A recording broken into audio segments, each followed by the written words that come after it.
안녕하세요. 결혼한 지 10년 만에 시댁 깽판 쳐놓고 나온 40대 여자입니다. 진짜 어머님 머리털 안 잡아 뜯어놓은 게 용하다 싶을 정도로 그땐 저도 제정신이 아니었네요. 남편하고는 같은 직장을 다니면서 알게 된 사이입니다. 남편이 나이가 저보다 4살 많지만 입사 시기가 같아서 입사 동기로서 서로 의지를 많이 했어요. 하지만 당시 사내 분위기가 사내 연애에 대해서 곱지만은 않았던 터라 서로 호감은 가지고 있었어도 어떤 특별한 관계로 발전하지는 못했다가 이후로 제가 동종업계 타회사로 이직을 하면서 비로소 연인 사이가 되었습니다. 그리고 이후로 3년을 연애하고 부부의 연을 맺었고요. 결혼 당시 시댁에서 집을 해주겠다 했는데 알고 보니 시부모님이 10년 넘게 남에게 세를 주시던 오래된 빌라였습니다. 지어진 시기부터 계산하면 저희가 결혼하던 당시 이미 20년도 넘은 집이었는데 그걸 남편 명의로 돌려주신다는 거였죠. 그런데 저를 정말 황당하게 했던 건 남편이 집을 해오는 거니 저더러 집 리모델링비와 혼수를 해오라고 하시대요. 그리고 제가 허심탄회하게 털어놓건데 그 집이 부동산으로서의 가치가 있었다면 저도 기꺼이 그 정도의 부담은 하려 들었을 겁니다. 하지만 솔직히 표현하건대 거저줘도 안 살고 싶을 만큼 낡을 대로 낡은 집이었거든요. 그래서 그렇게는 못하겠고 그 집을 받는 것도 싫다고 했네요. 그리고 지금 생각해보면 차라리 결혼을 엎어버리는 것도 방법이라면 방법이었을 텐데 그때 당시에는 남편이나 저나 서로 좋아 죽고 못 사는 사이였던지라 그런 생각은 못했어요. 그나마 다행히 그런 저희를 안쓰럽게 여기신 친정아버지가 2억 보태주시고 이후로 제 명의로 7천만 원 대출받아서 브랜드는 아니어도 서울에 있는 24평짜리 아파트를 하나 샀네요. 그리고 남편이 가지고 있던 4천만 원으로 혼수를 장만했고 제가 모아뒀던 3천만 원은 친정 부모님께 드렸습니다. 숫자로만 따지자면 이 돈이 있으니 대출을 덜 받는 것도 방법이었지만 당시에는 이자가 그렇게 비싸지 않았고 2억이라는 큰 돈을 지원해 주신 친정 부모님에게 나름대로 감사 표현을 하고 싶었기 때문에 대출은 대출이고 드리는 돈은 드리는 돈이라고 계산을 했던 거죠. 아무튼 그렇게 나름의 우여곡절을 견뎌내고 신혼생활을 시작했습니다. 하지만 신혼의 단꿈은 오래가지 못했어요. 결혼한 지 1년 만에 아주버님네 식구들이 해외로 이민을 갔거든요. 그리고 아주버님네 이민이 제 인생에 그렇게 많은 영향을 끼칠 거라곤 그땐 미처 상상도 하지 못했네요. 시작은 아주버님네가 이민을 떠난 직후 시부모님이 저희 동네로 이사를 오시면서 시작되었어요. 이사를 오신 이유는 그래도 자식 하나는 옆에 둬야 필요할 때 써먹을 거 아니냐는 거였죠. 사실 저희 시부모님은 어머님이고 아버님이고 할 것 없이 하고 싶은 말은 생각 없이 바로 내뱉으시는 분들입니다. 니네 엄마 니네 아빠와 같은 엉망이 노칭은 기본이고요. 며느리인 저를 부르실 때도 야, 너 이것도 기본이에요. 남편한테도 걸핏하면 이 자식 저 자식 하다못해 동네 식당을 가서도 사장님이라던가 좀 좋게 부를 수도 있잖아요.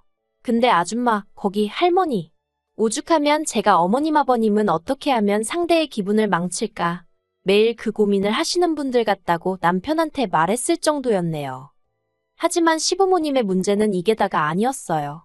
저와 남편을 힘들게 한 결정적인 이유는 따로 있었죠. 그건 바로 저희를 무슨 당신들 몸종 부리듯 하셨다는 거예요.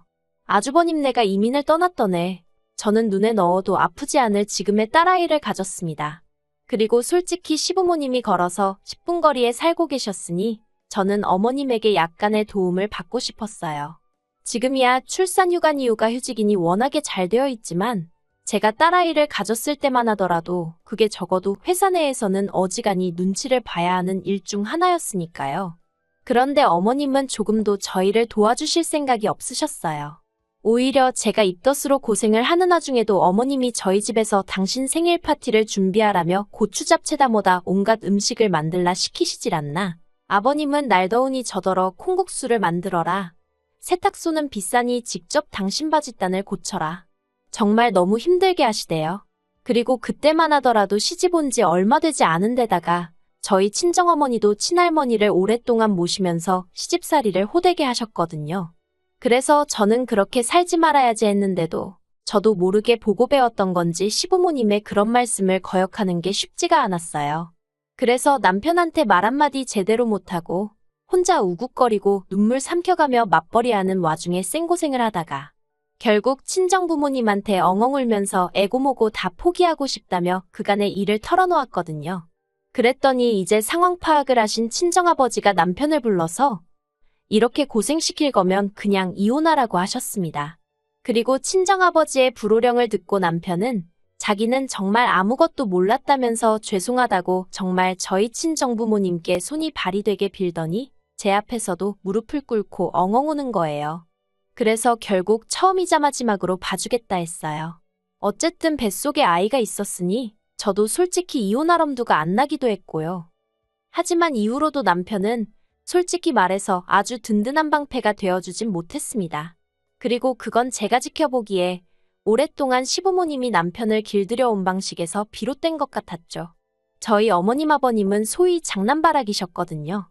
그래서 어려서부터 매사 아주버님에게 훨씬 많은 지원이 있었다대요. 저희 아주버님은 한국에서 대기업을 다니다 아이 교육 문제 때문에 이민을 갔어요. 그리고 거기에 수반되는 비용의 대부분을 시부모님께서 대주신 걸로 압니다. 그런데 솔직히 저는 이 사실을 알고 한동안 배신감이라고 해야 할지 실망감이라고 해야 할지 아무튼 알 수 없는 기분 나쁨에 시부모님을 마주하기가 쉽지 않았어요. 왜냐하면 제가 앞서 잠시 언급했듯이 저와 남편이 결혼할 때는 정말 다 쓰러져가는 허름한 빌라를 무슨 집이랍시고 주신다면서 얼마나 생색을 내셨는데요. 그런데 막상 저희 친정아버지가 그런 집에서 제가 사는 꼴은 볼 수 없다며 집을 해주겠다 하시니까 시부모님께서 하시는 말이 줘도 싫다는데 어쩌겠냐며 대신 당신들은 돈이 없어 따로는 한 푼도 지원해주지 못한다 하셨습니다. 그리고 이 말을 들었을 때 솔직히 서운한 마음이 없었다면 거짓말이죠. 저도 하다못해 어머님한테 실반지 하나라도 받아보고 싶었거든요. 하지만 두 분이 사는 게 어려워 가진 게 없으시다는데 어쩌겠어요? 제가 재산을 맡겨놓은 것도 아니고 그러니 아쉬움과 서운함은 컸지만 그러려니 하고 알겠다고 넘어갔습니다.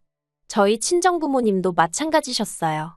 세상에 있는데 안 해주는 부모는 없다며 없는 부모 마음은 어떻겠냐고 그러니 당신들이 이해하겠다고 저희도 시부모님을 원망하면 절대로 안 된다고 하셨죠. 그런데 1년 만에 아주버님이 이민을 가겠다 하니까 있던 집도 팔아서 목돈을 해주고 대신 꾸준히래는 저희를 부려먹으시려고 저희 동네로 오신 거더라고요. 그러니 이런 상황을 알고 마음 상하지 않을 아들 며느리가 세상에 몇이나 있을까 싶대요. 아무튼 그렇게 아주버님네와 저희에 대한 차별은 노골적이셨는데 그럼에도 불구하고 남편은 어머님 아버님의 부탁이라면 쉽게 거절하지 못하더라고요. 다만 저희 친정아버지와 한 약속이 있으니 제목까지 자기가 커버하느라 정신이 없었죠. 그리고 남편 혼자 고군분투하는 걸 보고 있으니 제 마음이 좋지 않아 결국 저도 또다시 어머님 아버님의 몸종 아닌 몸종 노릇을 하게 되었고요. 그렇게 정신없이 10년을 살았습니다. 그리고 그나마 다행히 세월의 힘이라고 해야 할지 저도 최근에 들어서는 어머님 아버님께 때로는 그게 아니다, 싫다, 못한다 정도는 말할 수 있게 되었었네요. 그래서 저는 나름대로 제가 시부모님과 가까워졌다고 생각했어요. 어려운 고부관계가 아닌 요새 말로 티키타카라고 하나요? 주거니 받거니 어느 정도는 편하게 대화를 나눌 수 있게 되었다고 여겼죠. 하지만 그건 전부 저만의 착각이었던 모양입니다. 제가 나름대로 그 모진 풍파를 이겨내고 여기까지 온 시점에 결국 시댁과 손절을 마음먹게 된 건 최근에 있었던 일 때문이에요. 지난달 이민을 갔던 아주버님이 한국에 들어온다는 소식이 들려왔어요. 그런데 형님과 시조카는 안 오고 아주버님만 혼자 들어온다는 겁니다. 그리고 그 이유가 정말 충격적이대요. 세상 조신하고 자식 교육에만 관심이 있어 보이던 형님이 시조카 과외선생하고 바람이 났다나요? 하지만 뭐 부부지간의 일을 누가 정확히 어떻게 알겠어요? 사실 제가 말은 안 했지만 남편 말로는 하도 어머님 아버님이 아주버님만 오냐오냐 키워서 아주버님이 아주 이기적이고 고집도 세다 했어요. 그리고 실제로 제가 올해는 아니지만 결혼 초 겪어보니까 남편 말이 틀린 게 아니었거든요. 그러니 모르긴 몰라도 형님도 어지간히 시달리지 않았을까 싶기도 하고. 뭐 아무튼 그래서 둘이 이혼을 하는데 아주버님만 혼자 한국에 들어오기로 했답니다. 그리고 저희 부부는 아주버님하고 좋은 감정이 있는 것은 아니었지만 그렇다고 무슨 원수지간도 아니었으니 안쓰럽기도 하고 그래도 오랜만에 보게 생겼다며 약간은 반가운 마음도 있었네요. 그런데 어머님이 아주버님의 입구까지 일주일을 남겨두었던 때였습니다. 저희를 불러 말도 안 되는 말씀을 하시더라고요. 아주버님이 한국에 오면 저희 집에서 같이 살라고요. 저는 처음에 제가 뭘 잘못 들은 줄 알았어요. 그래서 남편을 쳐다봤는데 남편은 눈 딱 내리깔고 아무 말도 안 하고 있는 거예요. 안 되겠다 싶어서 어머님께 제가 제대로 들은 게 맞냐고 물었습니다. 아주버님하고 저희 가족하고 같이 살라니 그게 무슨 말씀이시냐고요. 그랬더니 이번엔 아버님이 너는 젊은 애가 말귀도 못 알아듣냐면서 그러면 네 아주버님이 니네랑 살지 어디 가서 사냐 하시는데 너무 뻔뻔하게 나오시니까 오히려 제 말문이 막히더라니까요. 하지만 제가 어머님 아버님한테 시쳇말로 원데이 투데이 시달려 본 것도 아니고 아닌 건 아니라고 빨리 말해야 한다 싶었죠. 그래서 말도 안 되는 말씀을 하신다고 어떻게 같이 사냐고 그랬어요. 그랬더니 어머님이 그러면 네 아주버님은 누가 챙기냐는데 저도 모르게 그만 어머님 아들이니 어머님이 챙기세요 그랬습니다. 그리고 막말로 아주버님 나이가 40도 넘었는데 누가 또 안 챙기면 어때요? 자기가 자기를 챙기는 거지. 그런데 어머님이 그런 저에게 너 참 못됐다며 어떻게 말을 그렇게 하냐입니다. 이때까지 외국에 있다가 몇 년 만에 한국에 오는 건데 말을 그따위로밖에 못하냐고요. 하지만 저도 이번엔 순순히 물러날 수가 없어서 몇 년 만이건 어쩌건 안 된다고 아주 손사래를 쳤습니다. 더군다나 저희 집엔 딸도 있는데 어떻게 아주버님하고 같이 사느냐 했죠.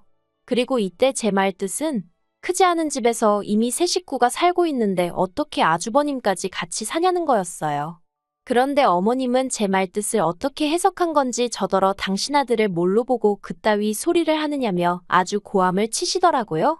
그러더니 꼴도 보기 싫다면서 저와 남편더러 당장 나가랍니다.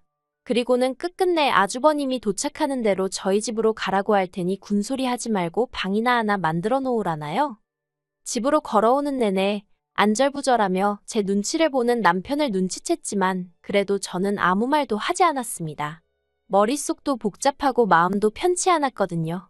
어머님 아버님이 화를 내셔서가 아니라 곰곰이 생각해보니 그런 헛소리가 오가는 와중에 남편이란 작자가 가운데서 눈치만 보고 있던 게 자꾸 떠올라서요. 그런데 집에 도착하고 2시간쯤 흘렀을까. 남편이 안방으로 들어오더니 저에게 말을 걸대요. 그리고 기껏 한다는 소리가 자기 부모님이 얼마나 상황이 속상하고 답답하면 그런 말씀을 하셨겠느냐고. 그러니까 자기 형이 한국에서 직장 잡고 살 곳을 마련할 때까지만이라도 같이 살면 안 되겠냐는 거예요. 형제로서 그 정도는 해주고 싶다면서요. 그러면서 정말 미안하다고 하는데 진짜 가슴이 답답하면서 이를 어쩌나 싶대요. 그리고는 남편이 한다는 말이 만약에 처남한테 이런 일이 생겼으면 자기는 무조건 데리고 있자고 했을 거랍니다. 저희 부모님이 뭘 하시건 간에 자기가 자처해서 같이 지내겠다고 했을 거라고요. 그러면서 정말 못난 남자인 자기를 만나서 제가 고생이라며 미안하다고 닭똥 같은 눈물을 뚝뚝 흘리는데 정말 제 마음이 너무 안 좋았고 한편으론 그래 나만 참으면 이런 어리석은 생각이 또 들대요. 그래서 알겠다 했습니다. 하지만 무턱대고 직장 구하고 집 구하고 그런 걸 다 기다려줄 순 없고 딱 1년이라고요. 그랬더니 남편이 그것만으로도 충분하다며 너무 고맙다더니 제 마음이 바뀔까봐 걱정이라도 된 건지 바로 다시 시댁에 가자대요. 그래서 다시 시댁으로 향했습니다. 그리고는 남편하고 상의 끝에 딱 1년만 같이 지내보기로 했다고 말씀을 드렸죠. 그리고 솔직히 말해서 제가 무슨 새색시도 아니고 시부모님한테 듣는 칭찬 한마디가 아쉬운 그런 상황은 아니었거든요. 하지만 그럼에도 불구하고 적어도 시부모님 두 분 다 저에게 고맙다는 말 한마디는 하실 줄 알았어요. 그런데 어머님이 하시는 말씀이 가관이었습니다. 잘 생각했다 하시더니 그러면 아주버님 오는 날에 맞춰서 아주버님 생일상도 좀 차리래요. 그 몇 년을 떨어져 있느라 생일상 한번 못 챙겨줬지 않았냐며 그간의 것 다 해준다 생각하고 저더러 생일상을 차리랍니다. 그러면서 너 잘하는 거 뭐냐 갈비랑 고추 잡채랑 연어 샐러드인가 그거랑 그리고 밥은 햅쌀 싸다가 하고 어쩌고저쩌고 하시는데 순간 욱하는 거예요. 아니 데리고 살아준다고 했으면 그것만으로 감지덕지 하시지 곧장 하는 김에 이거 해라 저거 해라. 아차 싶고 역시나 싶고 내가 하마터면 큰 실수를 할 뻔했구나 싶은 게 그래서 어머님더러 제가 스톱 이랬습니다. 제가 잠깐 미쳤던 것 같다고 아무래도 아주버님하고는 못 살겠다고요. 그리고는 뒤도 안 돌아보고 시댁에서 나왔습니다. 그랬더니 남편이 쫓아나와서는 이게 무슨 짓이냐면서 아까랑 말이 다르잖아 하는데 제가 남편더러 당신은 어머님이 하시는 소리를 듣고도 지금 그런 소리가 나오냐고 되물었어요. 고마워할 줄을 모르고 아주 바라는 것만 많다고요. 그리고는 내가 미쳤냐고. 어머님 아버님 종년 노릇하는 것도 지겨워 죽겠는데 사지육신 멀쩡한 당신형 수발까지 들어야 되냐 하고는 그렇게 당신형이 걱정되고 안쓰러우면 당신이 나가서 데리고 살라고 소리를 찔렀죠. 그런데 그렇게 해도 분이 안 풀리는 거예요. 그래서 다시 시댁으로 쫓아가서는 냉장고에 제가 해서 채워놓은 반찬이고 뭐고 다 끄집어냈어요. 막 그때는 정말 제가 생각해도 미친 엑스 마냥 분이 안 풀려서 닥치는 대로 쓰레기통에 처박고 그러다 현관을 나오는데 제가 사드린 어머님 아버님 신발이 눈에 띄대요. 그래서 그것도 그냥 발로 냅다 걷어차버렸습니다. 그리고는 씩씩거리면서 남편더러 너도 내 집 들어오지마 했네요. 이혼 서류 네 회사로 보낼 거니까 못 받았다 개소리하지 말고 도장이나 찍어서 보내라고 악다구니를 쓰고 왔죠.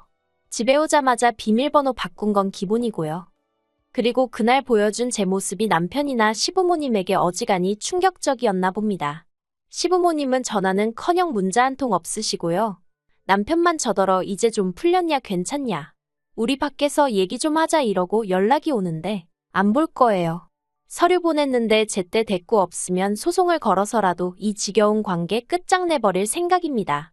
딸아이한테는 저도 엄만데 왜 미안한 마음이 없겠어요? 하지만 등신마냥 당하고 사는 모습을 보여줄 바엔 혼자서도 얼마든지 즐겁게 살아가는 엄마를 보여주는 게 100배 1000배 나을 것 같단 생각입니다. 그리고 날짜상으로 계산해보니까 아주버님은 어제 들어왔을 것 같거든요. 잊혀 죽는 날씨에 그 좁아터진 집구석에서 40도 넘은 아들 둘 데리고 한번 살아보세요, 어머님.